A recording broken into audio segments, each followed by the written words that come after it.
Bueno, pues muy buenas tardes, amigos de México Libertario.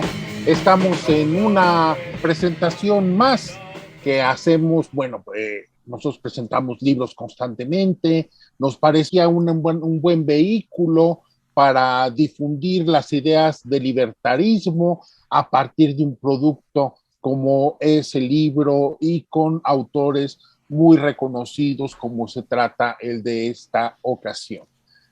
Ahora queremos presentar un libro junto en cooperación con Innisfree, también lo hacemos constantemente con Unión Editorial, sobre uno de los autores libertarios más reconocidos, el anarcocapitalista vivo más afamado, que es el profesor y doctor Walter Block.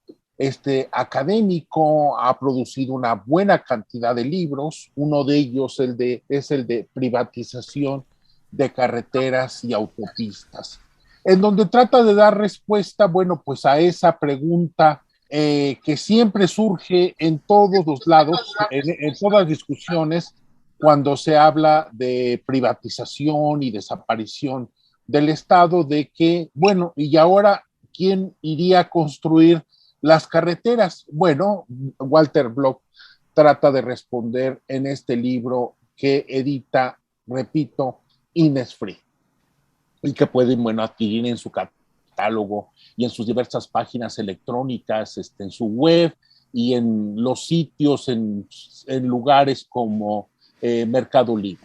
Bueno, pues yo agradezco mucho que estén con nosotros nuestros ponentes.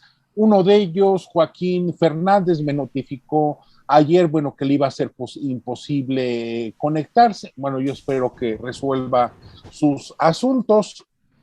Y bueno, pues entonces pedí al moderador de esta mesa, que es el joven profesor mexicano Aldo Salcedo, que fungiera como presentador de este libro, junto con el muy reconocido Ignacio Manuel García, Ignacio García Medina, lo conocen, lo pueden buscar en sus redes sociales, y es una figura muy reconocida dentro del panorama anarcocapitalista latinoamericano, iberoamericano en este caso. Él reside en España, es ciudadano español.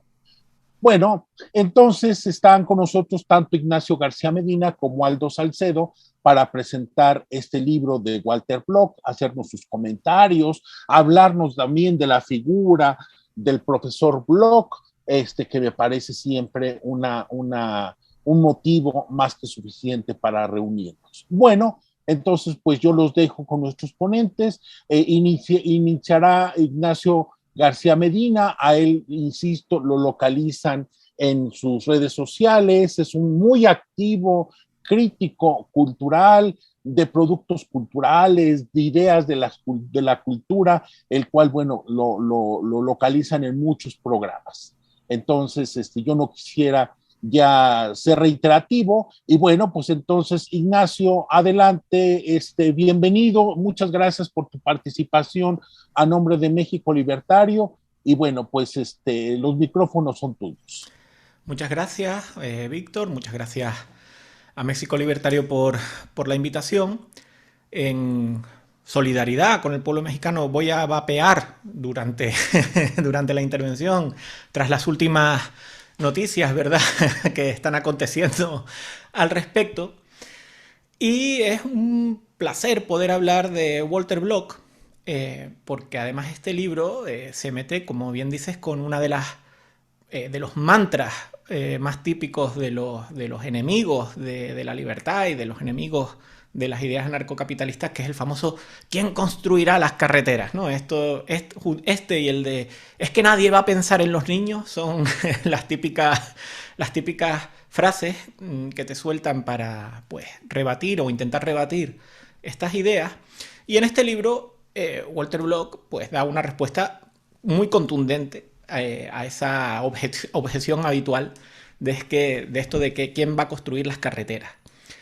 Una de las cosas que más me ha resultado llamativa del libro es la paciencia que se nota que tiene Walter Block, porque se nota que el libro es una recapitulación de cientos, si no miles, discusiones que ha debido de tener este señor, tanto en persona como por correspondencia, pues tratando de defender esta postura narcocapitalista que parece tan loca, ¿verdad?, para los ajenos.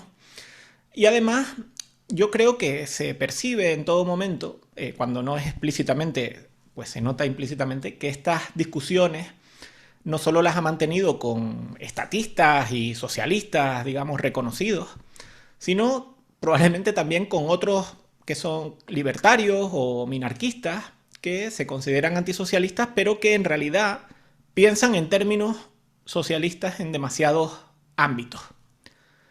Lo que Hayek llamaba los socialistas de todos los partidos, ¿verdad?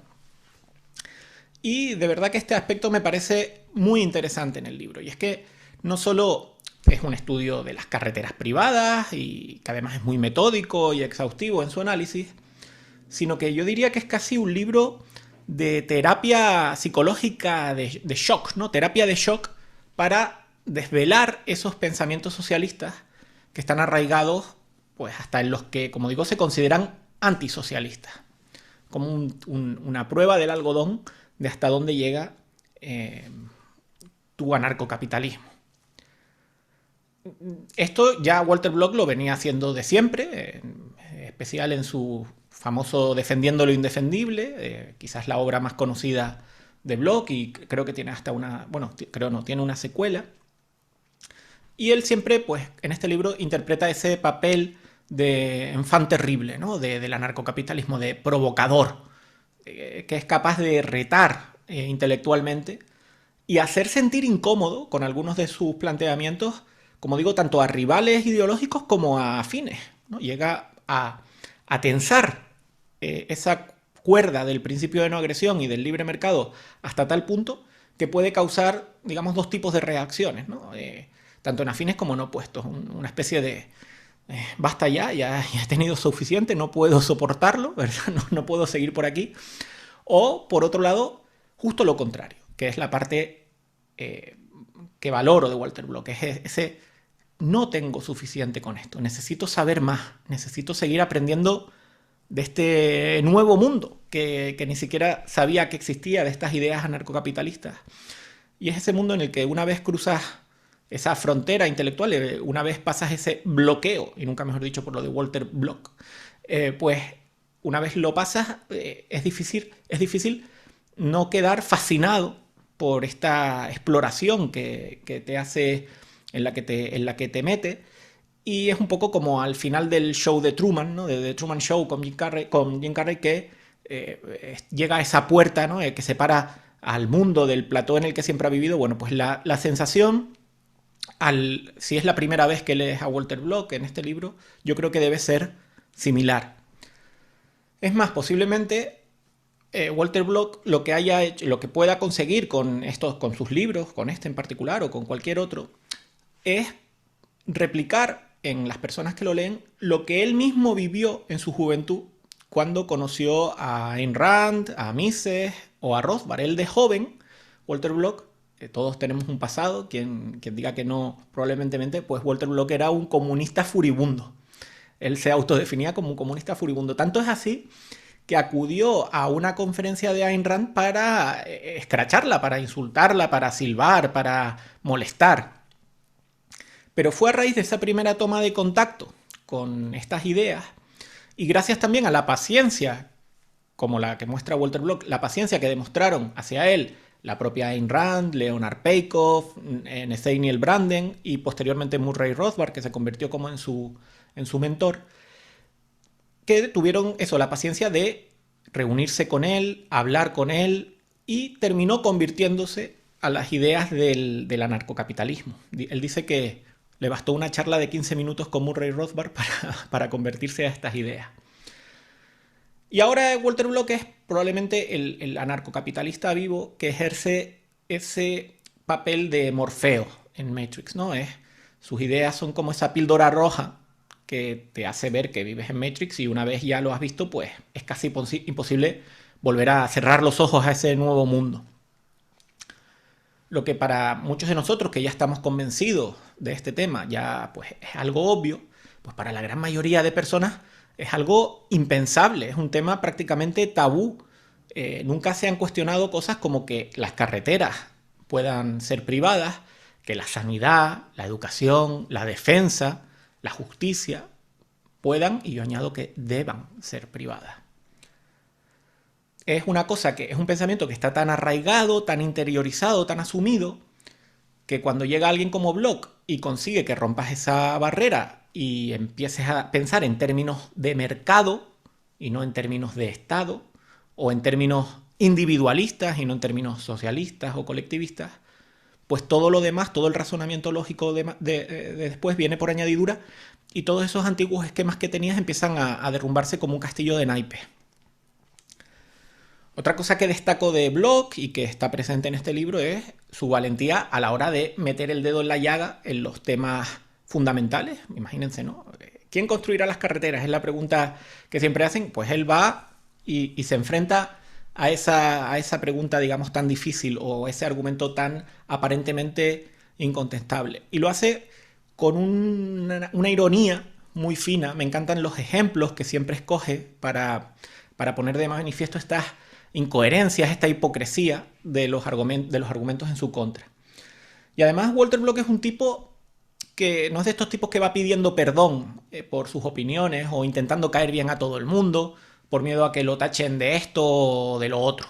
Él no se corta un pelo a la hora de llamar a las cosas por su nombre y no recurre a estos típicos eufemismos o expresiones políticamente correctas que siempre, pues, a los que siempre se recurre para que no te cancelen, vamos a decirlo así. En este libro, por ejemplo, él hace por poner un pequeño ejemplo, él hace una defensa muy buena de decir que no hay que caer en la trampa de usar términos como rent seekers, los buscadores de renta, para referirse a estas personas que siempre andan detrás de la subvención o de la ayuda del gobierno. Él dice que no hay que usar esa palabra porque la renta de por sí no tiene nada malo, el buscar rentas no tiene nada malo. El problema es cuando se hace a través del gobierno pretendiendo, pues no sé, ser funcionario o alcanzar una subvención. Y él propone empezar a llamarlos buscadores de saqueo o buscadores del botín. Y de esa manera demuestra que él no tiene eso, no tiene ningún problema a la hora de llamar a las cosas por su nombre. También de este libro vuelve a traslucir la idea de que hay tres tipos de personas, los que saben contar y los que no. En verdad son dos tipos de personas, que son aquellos que tienen una mentalidad colectivista o parasitaria y los que tienen una mentalidad empresarial y productiva. Yo les voy a contar una anécdota personal mía, pero que creo que ejemplifica perfectamente esto.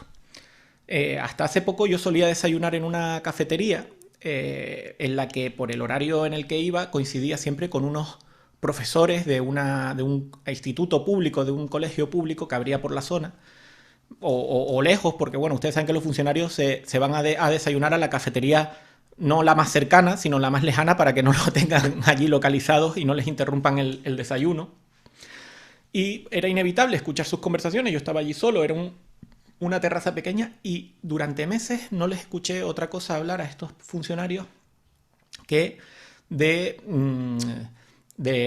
sindicato, de cuánto iban a cobrar, de los bienios, trienios, sexenios que tenían acumulados para su paga, de los días libres que tenían, de los días libres que podían reclamar, de cuánto el sindicato iba a luchar por ellos y por eso. Y nunca jamás les escuché hablar de nada relacionado con la satisfacción de sus alumnos, con la formación de sus alumnos, con metodologías didácticas o pedagógicas. Es más, bueno, he de decir en honor a la verdad que una vez sí les escuché hablar de eso y era precisamente para quejarse de que les habían obligado a usar un nuevo programa, que el nuevo programa era el PowerPoint, no se lo pierdan, el nuevo programa era el PowerPoint, y que hay que ver qué lío tener que usar eso y tener que adaptarse a eso. Mientras que ahora he dejado de ir a esa cafetería a la que iba antes por cuestiones del pasaporte COVID y demás. Tuve la oportunidad de recurrir al mercado para ir a cafeterías que no me insultaban y no me maltrataban. Por suerte eso no está nacionalizado y hay una gran playa de competencia en las cafeterías. Y en esta nueva suelo coincidir a la hora en la que voy a desayunar con precisamente los dueños de la propia cafetería y que son además de otros negocios de ahí, los empresarios de ahí.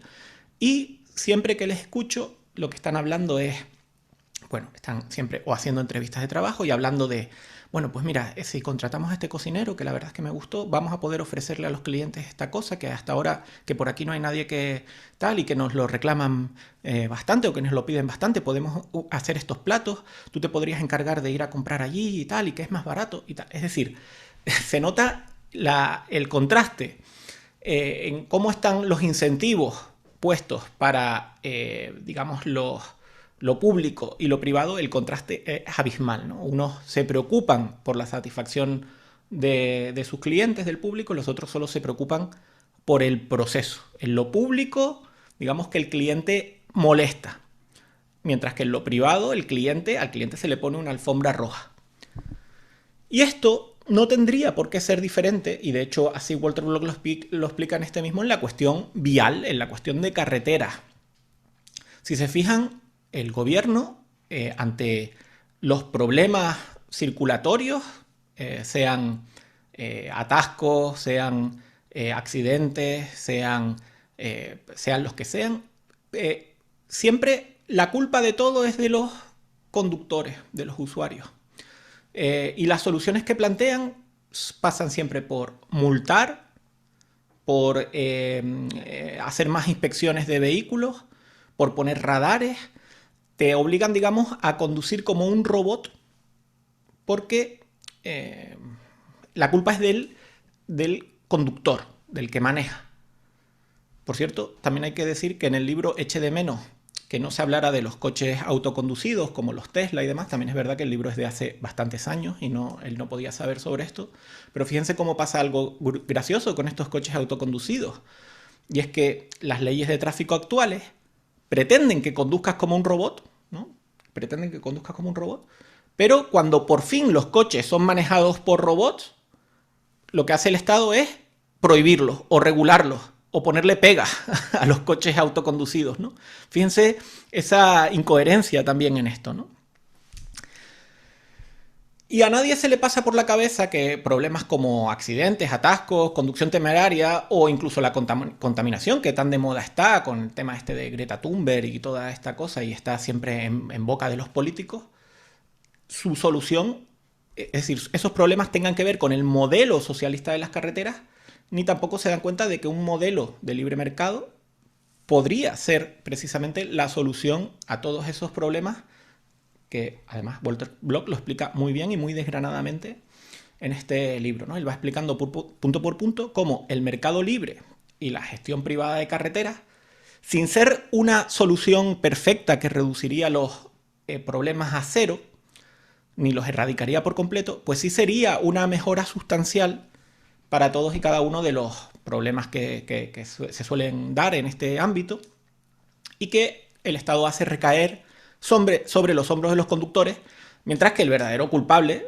yo creo que nosotros ya estamos convencidos, nadie nos tiene que convencer, pero el verdadero culpable es el Estado que controla ese sector y siempre se suele salir de rositas.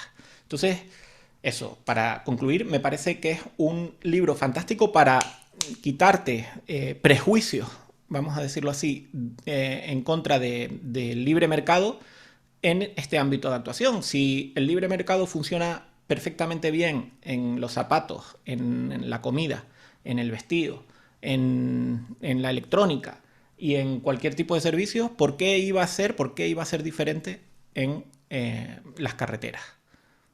Y bueno, eso te provoca, es un reto intelectual tanto para los más socialistas como para los muy minarquistas o muy, llamémoslo como quiera, que no conciben otra forma de entender, de organizar este sector que el dejarlo en manos del Estado. Pues muchas gracias Ignacio, gracias por tu intervención y bueno, pues ahora pasaremos con el profesor Aldo Salcedo.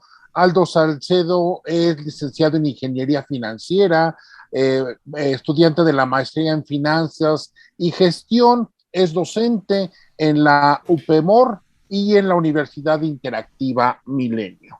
Aparte de, bueno, colabora con papers e investigaciones para Con México Libertario. Adelante, profesor. Muchas gracias por la presentación y la invitación, señor Víctor. Realmente muy agradecido con todo esto. Y bueno, decir, ¿no? En primer lugar, que recomiendo bastante leer el libro. Algo que me parece bastante, digamos, algo que puede estar bastante abierto al público, es que el libro es bastante fácil de leer. Walter Block no utiliza para nada un lenguaje nada complejo, nada complicado, utiliza un lenguaje bastante, hasta yo diría un poco coloquial, ¿no? O sea, es bastante fácil de leer. Te puedes aventar así 30 páginas y le entiendes absolutamente a todo lo que dice. No es un libro nada complicado y bueno, eso es una de las cosas por las que ya debería empezar a atrapar al lector, ¿no?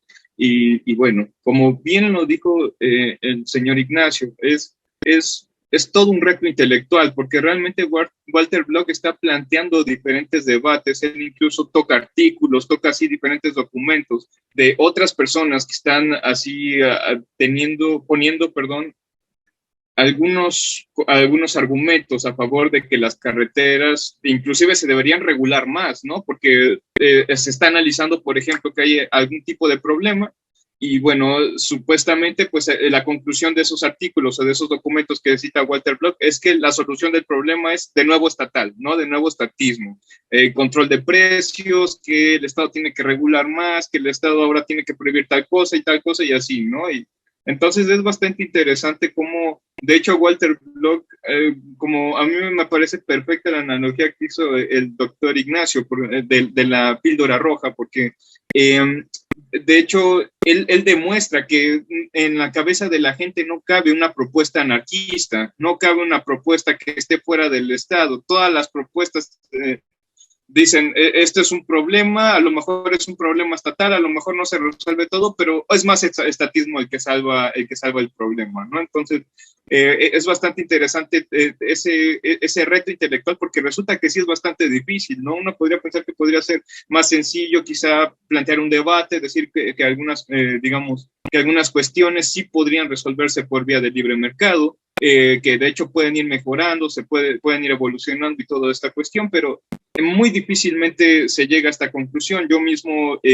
tuve mi época, ¿no? Yo creo que todos tuvimos la época en la que nos encantaba estar peleando en Facebook y todo esto, y bueno, a mí me tocó mucho esta parte, ¿no? Que como bien nos dice el doctor Ignacio, lo primero que te lanzan es, pero ¿quién va a hacer las carreteras? ¿Quién va a hacer así las calles? ¿Quién es el que va a administrar todo eso? Porque pues no, digamos, ahora sí que pues tienen mentalidad de esclavos prácticamente, ¿no? No son capaces de ver que pueden ser libres incluso con todo privatizado. Digamos, hay formas en que se puede mover la gente y no... y digamos, sí, a mí me encanta cómo Walter Block plantea así algunos temas, como por ejemplo el ferrocarril, ¿no? Porque él dice, ¿qué pasaría, por ejemplo, si las carreteras tuvieran un precio de monopolio y a lo mejor hubiera muchos tramos así pequeños en el que a cada rato te estuvieran cobrando? Dice...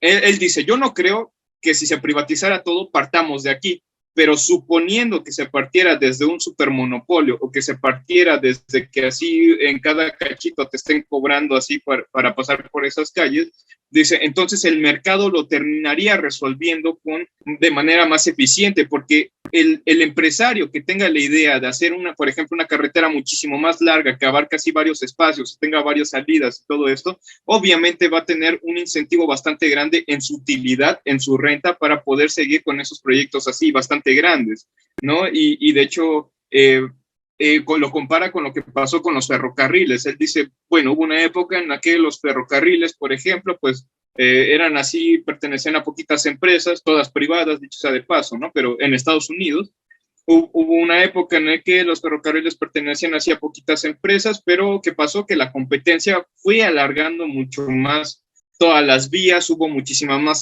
salidas, de repente había incluso hasta 10 ferrocarriles pasando por una misma ciudad, ¿no?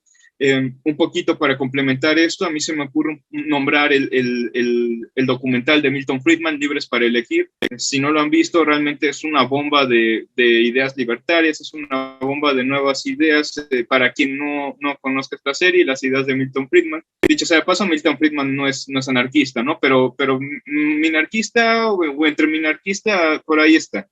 Y ya digamos, como para comentario, pues su hijo salió anarquista, David Friedman salió anarquista. A lo mejor en algún momento quiero mencionar su libro, La maquinaria de la libertad, y el hijo de David Friedman, ahorita no recuerdo cómo se llama, pero sería el nieto de Milton Friedman, tiene proyectos, ¿no? Para hacer así comunidades anarquistas en ultramar. Entonces está bastante interesante toda esta cuestión de la familia Friedman. Pero bueno, regresando, ya no me desvío tanto. En el documental, él está hablando de cómo había muchísimos caminos férreos, había mucha competitividad férrea, no era caro, o sea, no era así caro transportarte en tren, no era caro así pues, que una empresa pudiera transportar sus materiales en los trenes y todo esto, porque había tanta competencia que había precios bajos, también había precios altos, por supuesto, había caminos más eficientes que otros y todo esto.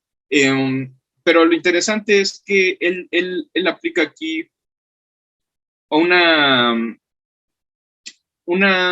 especie de teoría que hizo Joseph Stiglitz. Recordar que Joseph Stiglitz es premio Nobel de Economía, y Joseph Stiglitz tiene la teoría, la teoría del poder pujante, si no mal recuerdo, era un nombrecito así, si no, ahorita lo verifico. Pero más o menos la teoría va en que si hay un grupo haciendo la suficiente presión al gobierno para que se cumplan sus caprichos, el gobierno va a actuar en favor de esa presión para quitársela de encima, no en favor del consumidor ni en favor de toda la gente, ¿no? Entonces, lo que pasó con las vías férreas en Estados Unidos es que un grupito de gente se enojó porque una de las vías más eficientes, de las más cortas que había en Estados Unidos, no recuerdo bien de qué ciudad iba, pero apareció por medio de una manifestación en la que pidieron que se bajaran el precio. Entonces Estados Unidos, el gobierno de Estados Unidos se dio a sí mismo la tarea y se dio a sí mismo el privilegio de poder controlar los precios de todas las vías férreas en los años 70 más o menos. Entonces, esto fue un problema bastante grave porque quitó mucha competencia, muchas vías de ferrocarriles tuvieron que cerrar porque pues no podían digamos, tener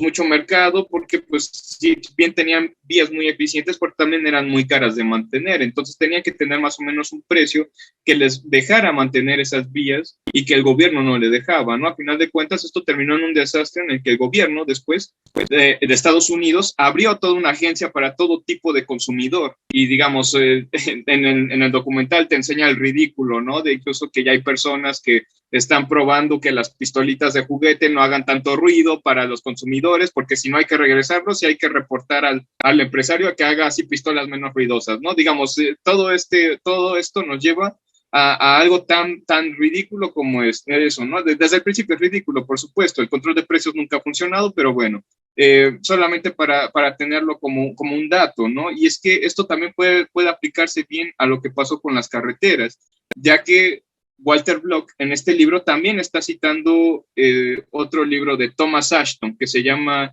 La historia económica de Inglaterra, donde nos está diciendo que en un principio todas las carreteras de Inglaterra tenían peajes privados, o sea, todo se cobraba de manera privada y bueno, muy probablemente algo similar pasó, algún grupo pujante quiso dominar sobre este mercado. Y, por supuesto, el gobierno no construye las carreteras casi nunca con sus propios departamentos, sino que subsidia, ¿no? Hacia empresas para que construyan las carreteras y todo esto. Entonces, fue algo que pasó en esa época, ¿no?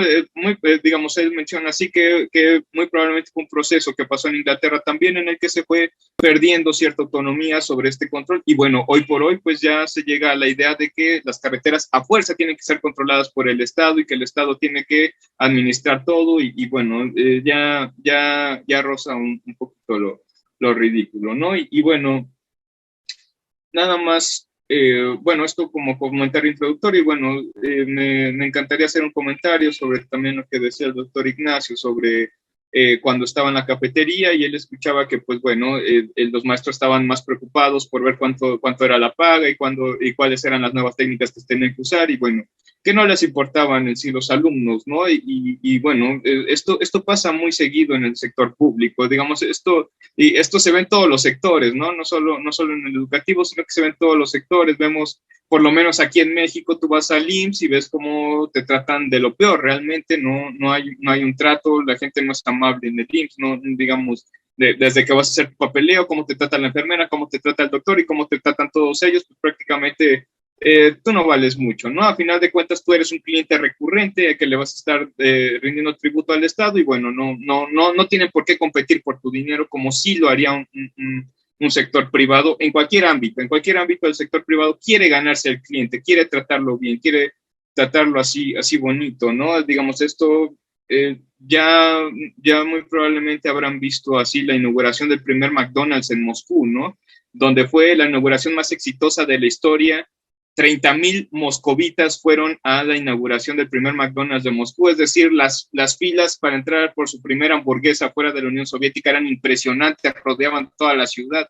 Y bueno, cuando entrevistaban a los soviéticos, bueno, ya en ese momento pues acababa de ser Rusia, pero cuando los entrevistaban, ellos decían que incluso sentían que el personal de McDonald's estaba burlando de ellos, ¿no? Porque de hecho el trato entre la Unión Soviética de toda la gente que daba los recursos, vendía los recursos, pues era muy grosero, muy cruel, ¿no? Con toda la gente y así, porque digamos, no tenían por qué tratarlos bien, no tenían por qué ganar clientela, porque de todas formas era el único lugar al que podían ir. Entonces, cuando los de McDonald's eran muy amables, los trataban bien, los trataban sonriendo, creían que se estaban burlando de ellos. Y además, entre los testimonios decían que solamente habían visto restaurantes limpios en las películas, ¿no? Que ellos no conocían un restaurante, un lugar limpio, sino más bien por las películas, porque en la Unión Soviética, repito, no tenían por qué tratar bien al cliente, no tendrían por qué gustar al cliente, ¿no? Y bueno, cierro con esto. Pues muchas gracias, Aldo, gracias por tu explicación y bueno, pues por esta última parte sobre la cuestión de la caída del muro, la caída del bloque soviético y que me parece siempre que los libertarios debemos de repetir una y otra vez tanto la caída del muro de Berlín como la caída de la Unión Soviética, que se están cumpliendo 30 años desde el fin del comunismo en Rusia.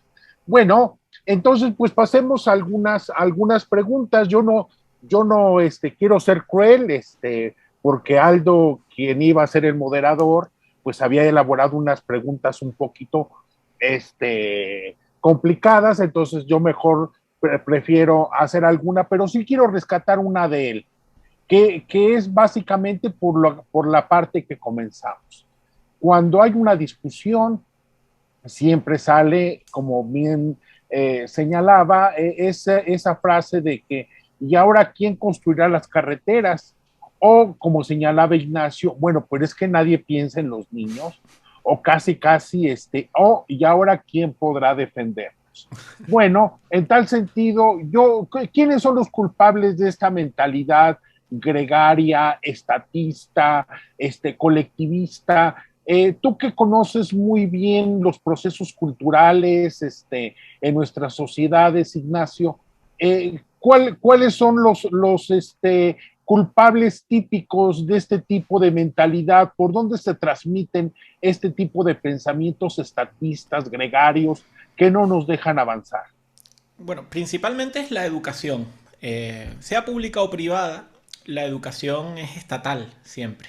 Y como educación estatal que es, pues tiene este componente colectivista. Pero es que luego esto es por todas partes. Es decir, uno solo tiene que prender la televisión o leer los libros o escuchar música o cualquier cosa y este pensamiento nos están bombardeando con estas ideas constantemente. Tanto es así que nos olvidamos de que precisamente el experimento es lo que está haciendo el Estado ahora. Es decir, durante siglos las cosas, por ejemplo, en el caso de las carreteras, Aldo también lo mencionaba, como en el libro se comenta, durante siglos las carreteras se fueron construyendo de forma privada.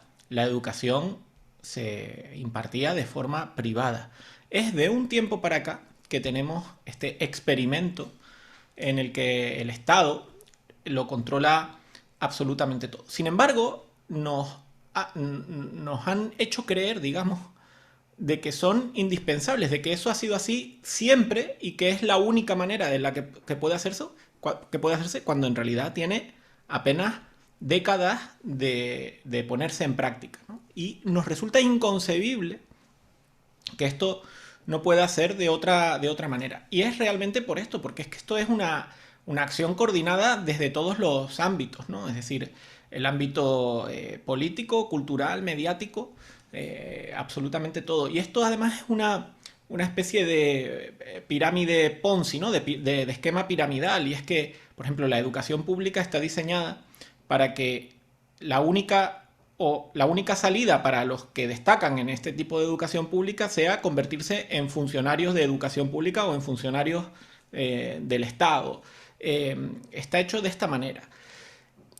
Y luego también me gustaría comentar cómo incluso pervierten el lenguaje de tal manera que no llegamos a entender por privatizar lo que verdaderamente debería ser privatizar. Muchos cuando piensan en carreteras privadas, por ejemplo, o autopistas privadas, piensan en las de peaje, que es como una solución de gestión privada que el Estado otorga, ¿no?, a ciertas compañías pues, para que gestionen algún tramo.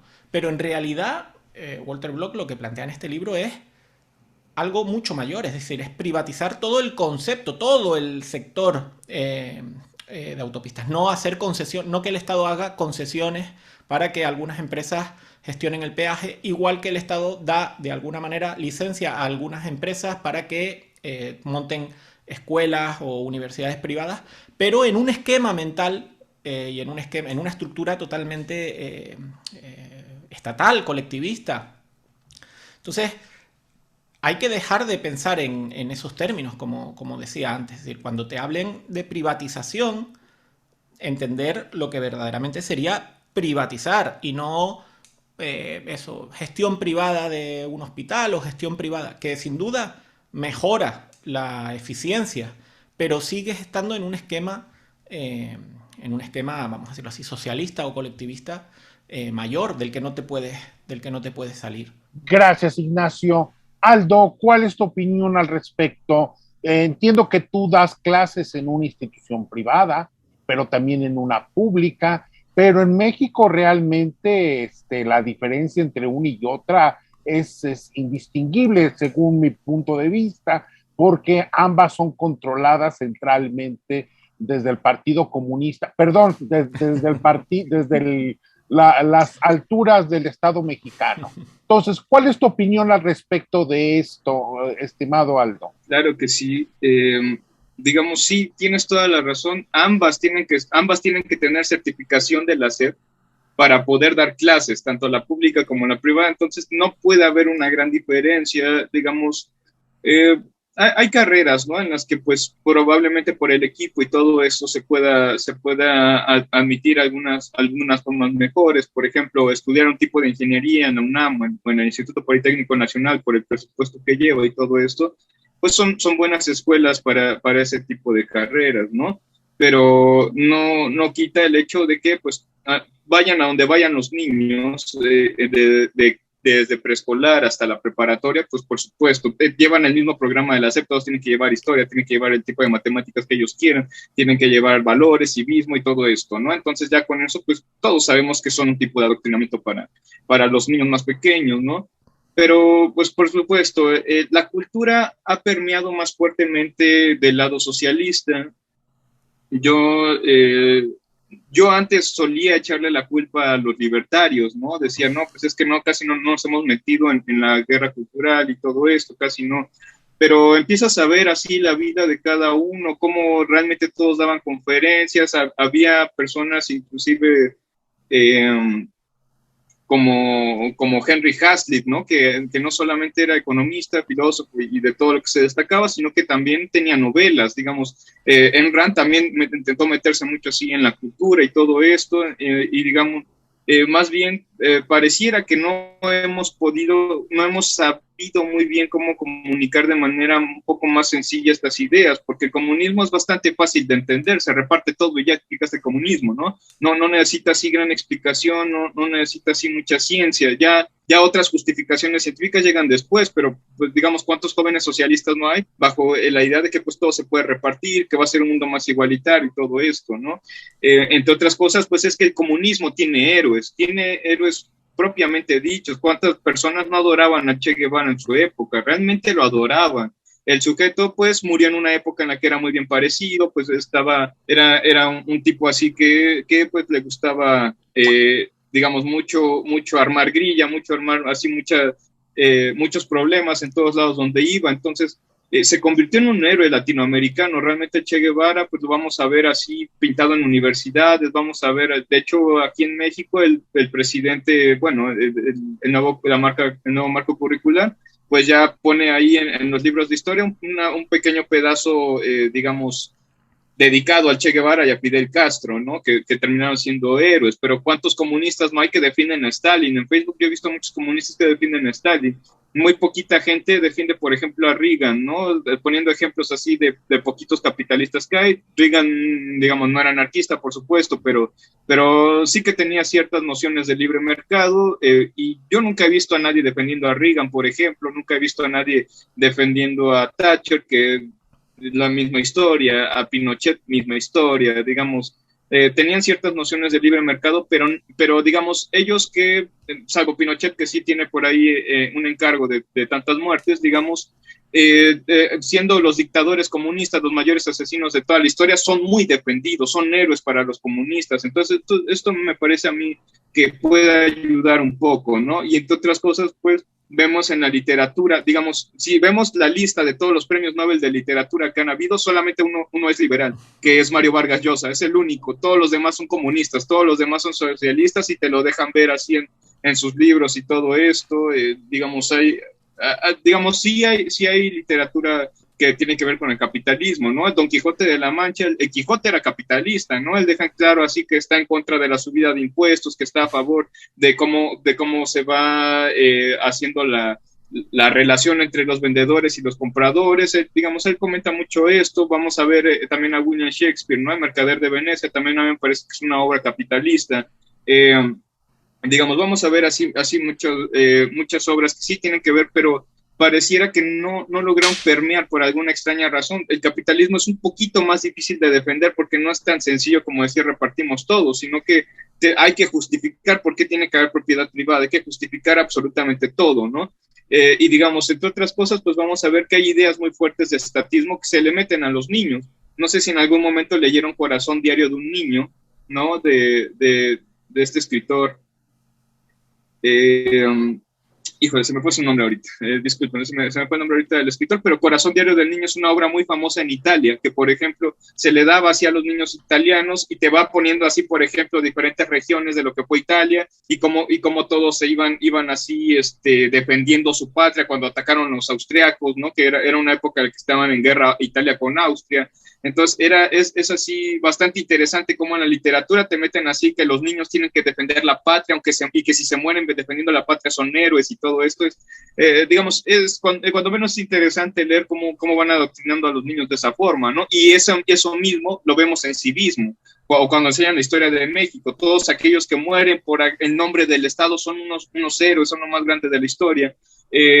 Digamos, todo el mundo, todo aquel que paga impuestos es el mayor capitán del mundo, ¿no? Y se vio, por ejemplo, en España un poquito con la subida de impuestos a los youtubers, ¿no? Y me encantó sobre esto como Carlos Rodríguez Brown dijo, el único impuesto malo es el que no se paga, porque mucha sociedad española atacó a los youtubers que se iban porque les cobraban impuestos, ¿no? Entonces, a mí me parece que pues ellos estaban viendo, por supuesto, por su bien. Ellos veían la forma de pagar menos impuestos y se iban a Andorra, por ejemplo, o así, y sin embargo, su propio público los atacaba, ¿no? Es interesante esto y bueno, yo creo que todo el conjunto de todas estas ideas pues ha ayudado a que pues se permee muy fuertemente el socialismo, sobre todo en los jóvenes. El joven siempre ha sido así revolucionario, rebelde, le agrada la idea del socialismo, le agrada la idea de la rebeldía comunista, ¿no? Y ya solamente para cerrar, nombrar un libro que se llama Las ciencias sociales como forma de brujería, de Stanislav Andreevsky, ¿no? Entonces, es un libro grandioso que te muestra cómo, digamos, hoy por hoy las ciencias sociales están, digamos, muy dirigidas por aquellos que se creen expertos, usan así un tipo de lenguaje matemático y sacan así todas sus fórmulas y no sé qué tanto, ¿no? Digamos, y nada más con que te muestren así las fórmulas en un pizarrón y te den el resultado, ya tienen la razón, ¿no? Automáticamente ya el estudiante ya piensa que esa persona tiene la razón simplemente porque alguien puso unas fórmulas en el pizarrón. El título del libro pues va de acuerdo a cómo las brujas antes pues tenían así un libro que iban siguiendo todo, tal cual, todo lo que se les enseñaba, no se salía nada por fuera del pie de la nota. Y digamos, es muy similar. Hoy los estudiantes repiten todo muy, muy computarizadamente, ¿no? Todo lo que les dicen, digamos, sus maestros, todo esto, digamos, por ejemplo, para sacar las fórmulas de la tasa de interés y cómo calcula el gobierno de cualquier banco central, digamos, ya nada más saca sus fórmulas, te dice, ahí está, esta es la tasa de interés que debe tener el futuro y todo el mundo le cree, ¿no? O el modelo ISLM que se repite tantísimas veces en las escuelas de economía como si no hubiera un mañana, como si fuera así lo máximo que se haya inventado en la economía, y resulta que su propio creador, ¿no? Su propio creador, híjole, déjenme buscar el nombre, ahorita en un momento se los recuerdo, se me fue ahorita el nombre también del creador, pero el propio creador del modelo ISLM dice que está mal, que digamos, no me voy a poner así muy técnico porque habla de que unas curvas están paradas, otras son así muy movibles y todo esto, pero él está diciendo que en conclusión el modelo ISLM, el propio creador dice que está mal, ¿no? Entonces, son cosas que hay que empezar a ver dentro, por ejemplo, de la economía y todo esto, cómo nos están mostrando así que supuestamente la economía se puede calcular cuando ya todos los austriacos nos demostraron que no puede haber un cálculo económico eficiente, por ejemplo, ¿no? Y solo, ya para cerrar, solo para volver un poquito al libro, también para no escaparme tanto del libro, pues el libro también trata un poquito el tema del cálculo económico. Dice que pues no sabemos exactamente qué es lo que necesitan los carros o qué es lo que se les tiene que quitar para que sean mucho más eficientes para moverse, mucho más eficientes para que no molesten como tal a la sociedad, si no hay nadie recabando sus datos como tal. El gobierno no los está recabando todos, solamente recaba a los que le llegan de grupo de presión. Y bueno, y ya conforme a eso, ya hace sus leyes en las carreteras, ¿no? Pero realmente no es un cálculo económico eficiente. Puede ser mucho más eficiente y mejor. Cierro mi intervención. Si me Muchas gracias. Claro, sí, Ignacio, adelante. Sí, con respecto a esto último que comentas, a mí una cosa que admiro mucho de Walter Block, pero que quizás en realidad juega en su contra, aunque en realidad no debería ser así, es que a él cuando le hacen este tipo de preguntas, entonces, ¿y usted entonces cómo haría esto? Y él dice, es que yo no soy yo quien debe teorizar sobre esto. Esto es dejarlo en manos del mercado y que sean los propios empresarios, el propio mercado en búsqueda de incentivos bien colocados, quienes saquen esto. Esto no puede salir de una sola cabeza, sino que irá saliendo de la interacción, de los incentivos que haya en millones de cabezas, digamos, pensando a la vez y respondiendo a esto, ¿no? Pero es esta manía de que te tienen que dar digamos eso, una solución perfecta, una fórmula que funcione, una cosa totalmente ya planificada, que funcione. No funciona así. Esto hay que dejar libertad y que luego de ahí surgirá como ha surgido siempre en todos los ámbitos, ¿no? Eso a veces puede jugar en su contra porque da la sensación de que, bueno, pero es que este tío dice que hay que privatizar las carreteras, pero no dice cómo. Bueno, pero es que lo que te está diciendo es que precisamente no hay una única respuesta o no es algo que una persona sola pueda saber, sino que tendrá que ser eso, millones de personas pensando a la vez e interactuando y buscando, digamos, con ensayo y error hasta que llegues a ese resultado, ¿no? Es muy sencillo, pero a la vez es complicado de defender porque no todo el mundo se da cuenta de que eso funciona así realmente. También me gustaría aclarar que antes hablabas mal de Stalin. Yo admiro mucho a Stalin, porque Stalin fue uno de los líderes que más comunistas mató.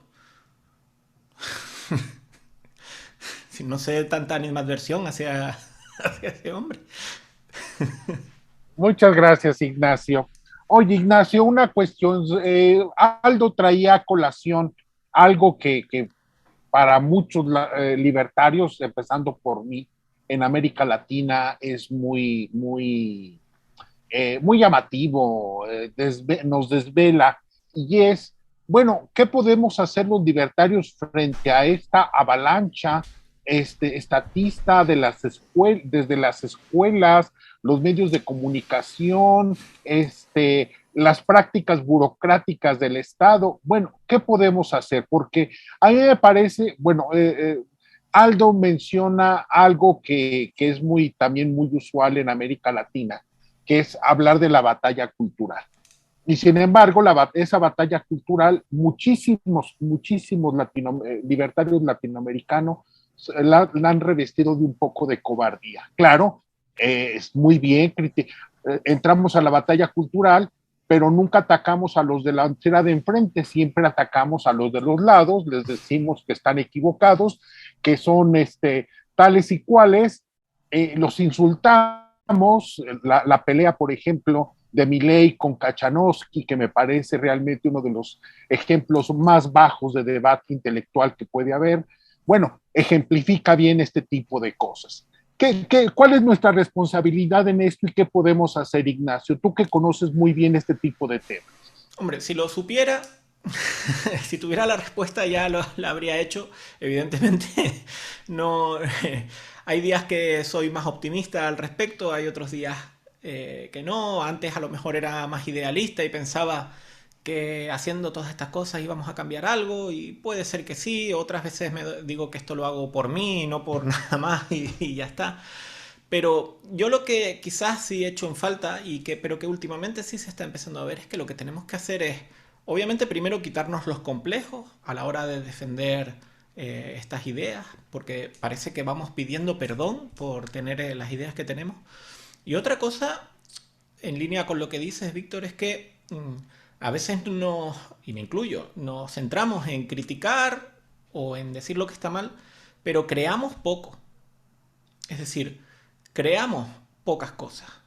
La mejor manera para contrarrestar productos culturales que son claramente socialistas, pues es crear productos culturales que no sean socialistas, o que también puedan de alguna manera disfrazar o hacer más suaves de tomar estas píldoras, vamos a llamarlo así, capitalistas o antisocialistas o pro mercado libre, o como las quieras llamar.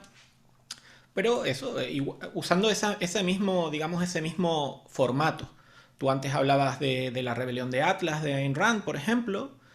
Pues ella, pues mira, hizo una novela así, de medio de ciencia ficción, distópica y tal, en la que pues colaba un poco, de forma un poco burda, todo hay que decirlo, pues, y diría que hasta torpe, no es que quiera aquí criticar tal, sino que bueno, que era bastante evidente, pues colaba este tipo de cosas.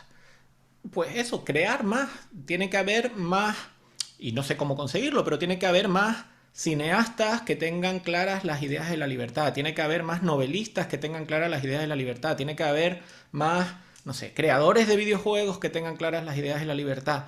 Tiene que haber más en todos los ámbitos de gente que tenga, pues, claras o meridianamente claras las ideas de la libertad, para que puedan crear productos y aprovechar las herramientas del mercado, que al fin y al cabo es de lo que se supone que entendemos, pero que a veces pues lo entendemos como a un nivel teórico, pero luego no lo usamos a nivel práctico. Se están viendo algunas cosas de esto, pero bueno, sí, yo creo que seguimos en una clarísima minoría, ¿no? ante la avalancha de productos que vienen con estas ideas, digamos, perversas, escondidos en ellos. Gracias, Ignacio. Aldo, tú planteabas entre tus preguntas una relativa a cómo ha pasado un esquema de centralización y estatismo a uno privado, más de mayor eficiencia. Y pedías ejemplos. Yo tengo uno que me parece que es el incontrovertible, aunque no ha funcionado de lo mejor en América Latina, que es el tema de precisamente de la caída del comunismo. Yo creo que el ejemplo de las economías bálticas, del este de Europa, bueno, son un ejemplo paradigmático de lo bien que funciona el mercado. Pero a lo mejor tú habías pensado en algún otro ejemplo, no sé, te apunto tu propia pregunta. ¿Qué ejemplo podríamos encontrar de una transición exitosa entre el Estado y el mercado, que es precisamente el tema del libro de Block? Sí, sí, muy bien. De hecho, Walter Block plantea incluso aquí un tema, bueno, plantea de hecho ya un producto que era el campo, ¿no? Él dice, igual que como fue complicado que en la Unión Soviética pensar que los cultivos y todo esto fueran a pasar otra vez a manos privadas, igual lo mismo se piensa de las carreteras. Sin embargo, es más difícil el cultivo que las carreteras como tal, ¿no? Porque, son más difíciles pasar las carreteras a manos privadas que lo que fue el cultivo, porque hoy por hoy hay muchas más carreteras en manos del Estado que en manos privadas, que en comparación de cultivo con lo que había en Rusia, ¿no? Había un poquito más de propiedad privada con los cultivos y todo esto. Digamos, desde el inicio, pues era prácticamente un error, ¿no? Miguel Anzo Bastos en una conferencia, yo vi que estaba mencionando, así que había varios historiadores soviéticos, comunistas, eran historiadores comunistas, no menciono ahorita, no tengo a la mano los nombres, pero digamos, por si alguien quiere ver la cita la da Miguel Anzo Bastos cuando habla del comunismo en una conferencia, ¿no? Pero bueno, él justamente está diciendo que cuando los soviéticos, digamos, los comunistas ya querían tomar las tierras privadas de todos los granjeros que eran privados, ellos lo que hacían era quemar sus propias tierras para que nadie las dominara, ¿no? Y esto hasta lo escribían así estos escritores con furia, ¿no? ¿No? ¿Cómo es posible que traicionen a la patria y quemen sus propias tierras? O sea, porque parece lógico, ¿no? Si te lo van a quitar y todo va a ser a manos del Estado y no va a ser tuyo, entonces ¿para qué lo quieres, ¿no? Entonces mejor quemas todo tu trabajo antes de que se lo lleve otra persona, antes de que te lo roben. Era como la lógica que manejaban esos granjeros, y bueno, desde ese principio fue un error, y bueno, ya sabemos lo que pasó después. Por supuesto, todo se estatizó, a pesar de que había un pequeño porcentaje privado, la mayoría de las tierras se estatizó. Y bueno, era bastante difícil pensar que todas esas tierras en algún momento iban a volver a manos privadas. De hecho, era bastante difícil, como bien lo menciona Víctor, es justamente pensar que todo aquello que estaba estatizado en esa época por los países comunistas en algún momento iban a pasar a manos privadas. Nadie se imaginaba que iba a caer el muro de Berlín. Sabían que había por ahí algunos errores, que tenían ahí algunos problemitas, pero nunca pensaron que sería demasiados como para que la Unión Soviética cayera, como para que cayera el muro de Berlín y todo esto. Y bueno, de repente todo pasó a manos privadas. Bueno, se intentó que la mayoría pasara a manos privadas de nuevo en Rusia, ¿no? Digamos, parecía algo muy complicado, pero al final de cuentas pasó. Y digamos, podemos tocar muchos ejemplos. Está el ejemplo de China, ¿no? Digamos, China pues siempre se ha visto así como, bueno, no siempre, más bien en los últimos años como que se ha visto el caso de éxito comunista, pero pues es que China ya en muchos aspectos no es comunista. Digamos, sí tiene un cierto comunismo, hablando en la dictadura, pues, por supuesto, no pueden cambiar de gobierno, la libertad de expresión está muy limitada, pero la libertad de comercio está bastante amplia. Pero entre otras cosas, pues todos sabemos que pues había raciones de comida en China, y que sin embargo, a pesar de eso, hubo mucha, digamos, mucha hambruna, hubo muchas muertes.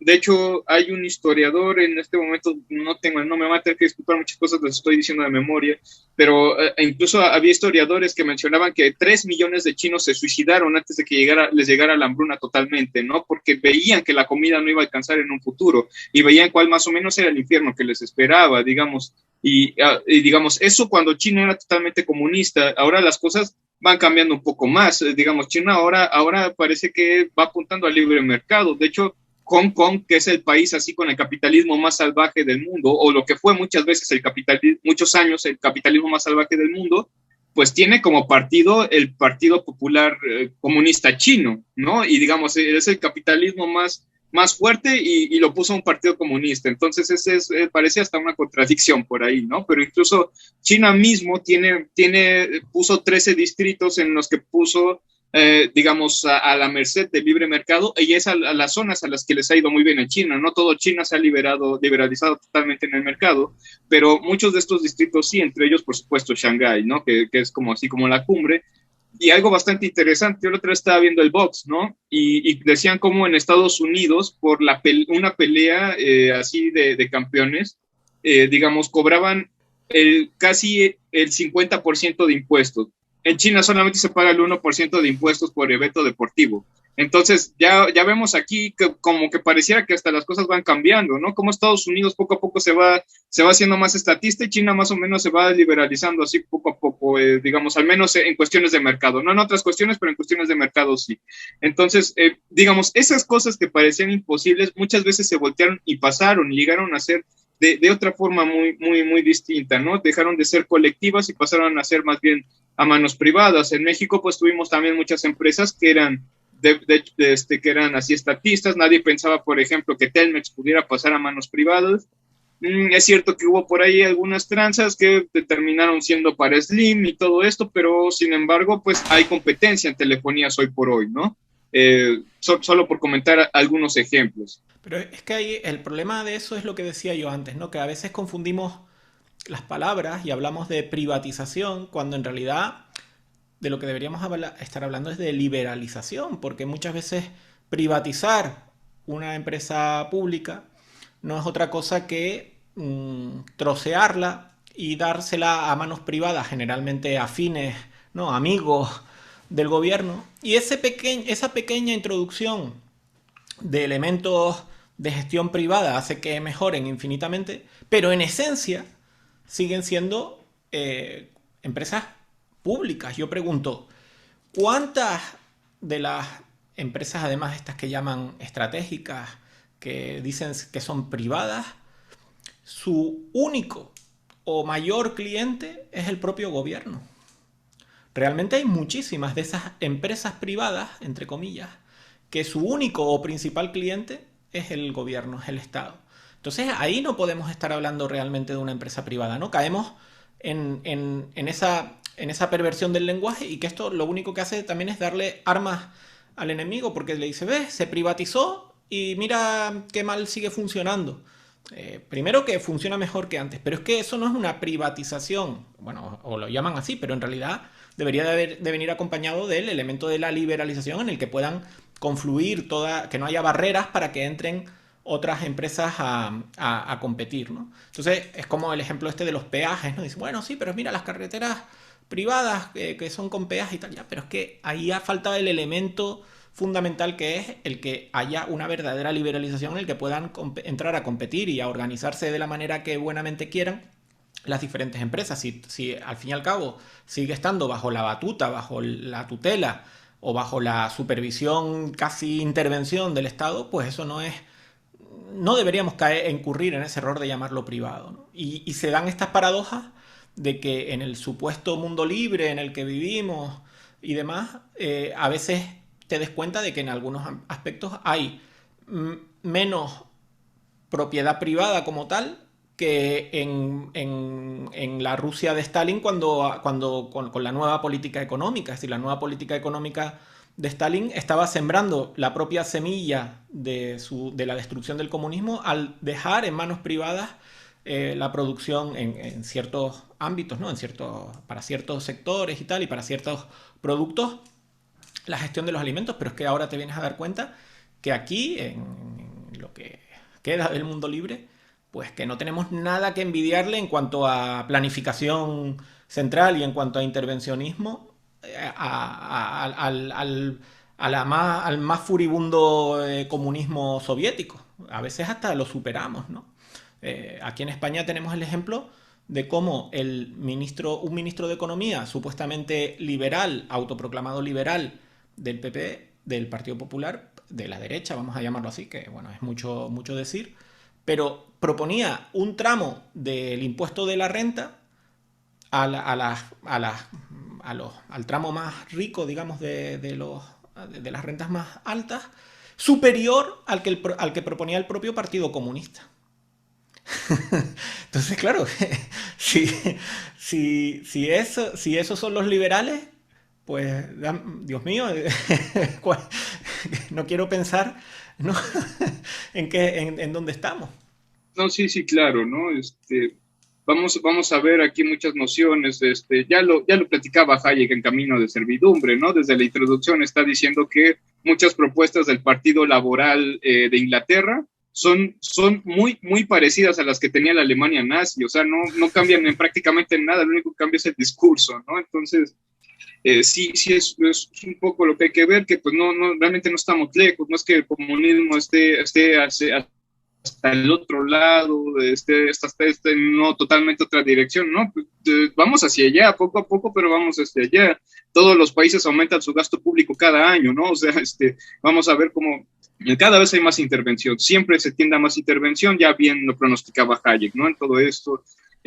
Una cosa que a mí me llama la atención es también cómo operan las élites, ¿no? No sé si alguna vez han estudiado a Gaetano Mosca, pero este italiano que hablaba de que pues en todos los partidos políticos siempre hay una élite que toma las decisiones por todos los demás, ¿no? Y entre ellas, pues bueno, tienen una fórmula política. Él decía, bueno, antes existía la fórmula política de que los monarcas decían, el poder no lo tengo yo, el poder yo lo recibo de Dios, o sea, yo le hago caso a Dios y entonces ustedes me tienen que obedecer a mí porque yo vengo por mandato de Dios y así, ¿no? Así más o menos era, pues sabíamos que los monarcas estaban así muy cerca de la iglesia y todo esto, pero dice que la fórmula moderna ha cambiado. Igualmente el poder sigue quitando el poder de su mirada, ¿no? Que no lo miren a él, porque él dice, no, es que yo no soy el poder lo tienen ustedes que me votan, o sea, ustedes son los que tienen el poder y todo, y me parece que esto ya es una forma de colectivización, ¿no? Por supuesto, van votando las mayorías y todo esto, y bueno, obviamente las mayorías van a tener una pujante acción hacia, pues, por ejemplo, recibir rentas básicas, ¿no? Recibir rentas así que los puedan ayudar y todo esto. Entonces, es en parte cómo opera un poquito el poder, ¿no? Y el poder, pues, tiende a colectivizar. Como bien lo dice Beltrán de Juvenel también en su libro sobre el poder, dice, no es normal que el poder sea débil, o sea, no es normal que el poder vaya menos, o sea, de hecho se le vería muy mal a alguien que dijera que es fuerte para gobernar y que fuera bajando así sus estándares de poder, sino que lo tiene que aumentar para hacerse ver fuerte, hacerse ver confiable, entonces, son lógicas del poder que llevan a más estatismo, pero es que así opera el poder, es decir, no importa cuál sea la diferencia, el mismo Hayek decía, ¿no? Entre poderes, nunca se hicieron así mucho el feo los nazis y los comunistas y los socialistas y los socialdemócratas y los republicanos, o sea, entre ellos no se hacían feo porque pues prácticamente es lo mismo con diferente cara, o sea, o diferente discurso, ¿no? Entonces, me parece interesante ver cómo el mismo aparato del poder lleva hacia eso, ¿no? Hacia eso que usted que comenta el doctor Ignacio, cada vez vamos a temas que incluso van más exagerados que los que hubo en la Unión Soviética, ¿no? Bien, pues muchas gracias. Ya para finalizar, yo no sé si haya por parte de ustedes algún comentario final. Yo creo que sobre el libro, sobre la obra de tan abundante y tan maravillosa de Walter Block. Ignacio, que nos puedas dar un último comentario y claro, dónde te puede localizar nuestro público, dónde te puede buscar, tus datos de redes sociales que de todos modos vamos a colocar en el video respectivo. Sí, para cualquier pregunta, sugerencia, amenaza, pues me pueden encontrar como Ignacio MGM en todas las redes, Twitter y demás. Y también me pueden encontrar en el Instituto Juan de Mariana, donde tengo un programa que se llama Pop Libertario, en el que analizo así películas y series y cosas así desde el punto de vista de las ideas de libertad. Me pueden también encontrar en el American, en american.com o en todas sus redes sociales, que es un medio estadounidense enfocado especialmente a los latinos, hablando también de estas ideas de libertad. Y luego también me pueden encontrar en un canal que se llama Palomitas Libres, en el que, bueno, allí no sé cómo le dicen a las palomitas de maíz. En cada país hispanoamericano tiene un nombre diferente. Crispetas, roscas, cotufas, palomitas. No sé cómo le dicen allá en México. Palomitas, Palomitas palomitas. también. Y rosetas y todas Roseta, esas bueno. cosas no se Es utilizan. una de las palabras que con mayor variedad de sinónimos conozco. Y ahí también pues analizo películas y demás. Y me gustaría decir que Walter Block a mí me parece realmente uno de los autores más necesarios de leer porque es, primero porque eso, creo que divulga muy bien, como decía el compañero Aldo, lo hace con ejemplos sencillos, con un lenguaje sencillo, sin necesidad de entrar en grandes tecnicismos y explicando las cosas muy bien.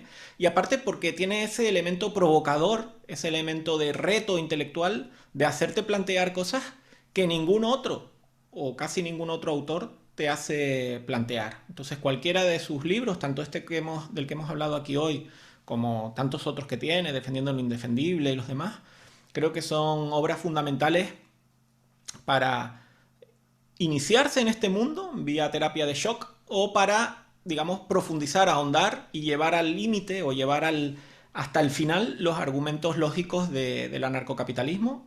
Y para mí es un autor fundamental. Aldo, por favor. Sí, claro que sí.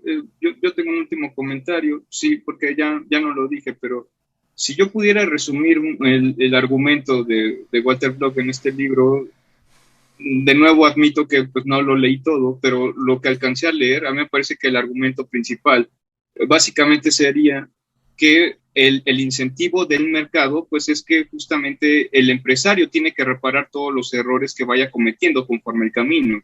El problema es que cuales errores tenga el aparato estatal en el sector que sea, no tiene ningún incentivo para hacerlo mejor porque de todas formas va a recibir su sueldo, ¿no? Entonces, esto es algo que yo vi que repitió constantemente y me parece un argumento contundente, ¿no? Un argumento así fuerte, porque tiene razón, no tiene el incentivo el gobernante para hacer las carreteras más seguras. Él menciona cerca de 50,000 muertos en Estados Unidos al año por accidentes.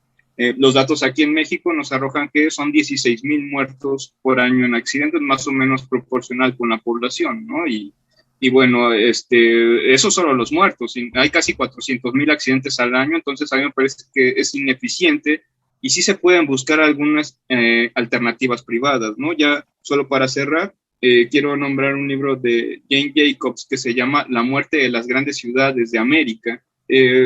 Digamos, a mí me gusta mucho que dice que toda la planeación urbana que hace el gobierno solamente estorba al real desarrollo de una ciudad, lo afea, lo aparta de todo lo realmente necesario de la ciudad. Quita, además rompe, digamos, esa especie como de espíritu que tenía la belleza de una ciudad y todo esto cuando hay intervención urbana. Por supuesto, entre esto entran las carreteras, entran las calles y todo esto de lo que el Estado se encarga en gran parte. Entonces, digamos, habla de que toda esta planificación del Estado no sirve, estorba al desarrollo correcto de las ciudades y que las ciudades que se desarrollan a sí mismo con el paso del tiempo sin ningún tipo de intervención estatal, se hacen muy bonitas, aparte se hacen muy eficientes y nombra así ejemplos de muchas ciudades de Australia que se han ido formando sin intervención estatal, sino que la misma gente es la que ha ido trazando sus calles, ha ido trazando todas sus vías por las que van a salir y todo esto, y hace especial mención de Melbourne, ¿no? En Australia yo invito a la gente a ver fotos de Melbourne, es una ciudad así muy bonita, muy bien trazada y así. Es mucho de lo que toca esta persona y creo que es otro argumento que se puede agregar a todo lo que ya nos aporta Walter Block, ¿no? Con esto cierro mi argumentación. Muchísimas gracias, señor Víctor, por la invitación y bueno, un gusto siempre participar aquí en México Libertario. Pues muchas gracias, Aldo. Yo nada más comentar que queremos presentar próximamente otro de estos libros del doctor Block. En este caso se llama Aquapitalismo, que editó también Innisfree, en donde, bueno, pues para quienes no les ha bastado este argumento de las carreteras, bueno, pues en él propone la privatización de los mares y los océanos. Vamos a ver cómo nos va y también queremos presentar el Estado Libre Irlandés. Este surgió de una conversación precisamente pasada, recordarás, Aldo, con Miguel Ángel Sanz sobre las migraciones vikingas que fueron llegando a Islandia y cómo se liberaron precisamente de la dominación en tierras donde ellos eran originarios, ¿no? Bueno, pues vamos a ver, ojalá lo concretemos. Bueno, mientras tanto, pues muchas gracias, Ignacio García Medina, gracias Aldo Salcedo, les agradezco mucho, bueno, pues que nos hayan ayudado a difundir las ideas del doctor Bloch, la seriedad con que afrontaron esta cita y sobre todo, bueno, pues su talento y el tiempo que nos regalaron. Muchas gracias, de verdad, y yo le pido a nuestros amigos de México Libertario, bueno, pues que nos acompañen en las diversas actividades que organizamos semana a semana. A mí me da mucho gusto pues decir que somos una organización que tiene no una, no dos actividades a la semana. Ya, por ejemplo, con esta van a ser 4 actividades grandes que hemos realizado en la semana y es jueves. Al rato tenemos la quinta y cerramos el sábado con un evento público bastante importante con el maestro Monroy para hablar de la soberanía energética propuesta por este gobierno. Bueno, muchas gracias Ignacio Manuel García Medina, Aldo Salcedo, muchas gracias por sus palabras, por su talento y bueno, gracias a todos los amigos de México Libertario que nos siguen. Hasta luego.